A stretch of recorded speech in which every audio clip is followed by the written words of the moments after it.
Un court test et un grand soulagement sur la toile.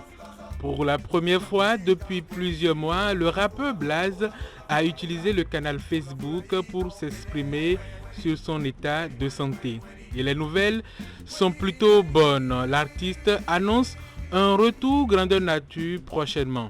En attendant, il invite ses abonnés à la patience. Ceux qui réclament un direct l'auront en temps voulu. Ceux qui veulent savoir comment je vais le sauront, mais pour le moment, j'ai d'abord besoin d'être seul, loin de tout ça, afin de complètement me réparer psychologiquement et physiquement.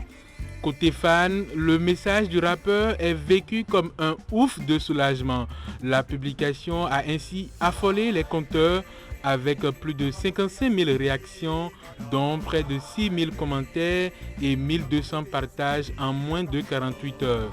Parmi elles, les mots de soutien de nombreux autres artistes de la musique béninoise, des acteurs culturels et de milliers de fans anonymes, comme pour dire que le retour de Blaze au devant de la scène est plus que jamais attendu.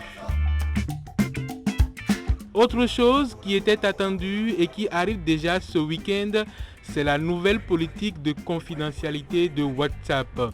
Annoncée en janvier dernier, puis reportée après plusieurs critiques, les nouvelles conditions d'utilisation de WhatsApp entrent définitivement en vigueur à compter de ce 15 mai.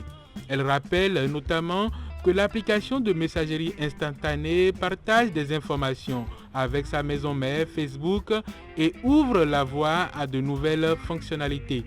Ces changements sont évidemment applicables aux utilisateurs ayant accepté la nouvelle politique de confidentialité. Pour ceux qui l'ont rejeté, WhatsApp deviendra progressivement inutilisable. Direction les États-Unis. Là-bas, une cyberattaque a paralysé pendant cette semaine les activités de Colonial Pipeline, premier opérateur d'oléoduc dans le pays.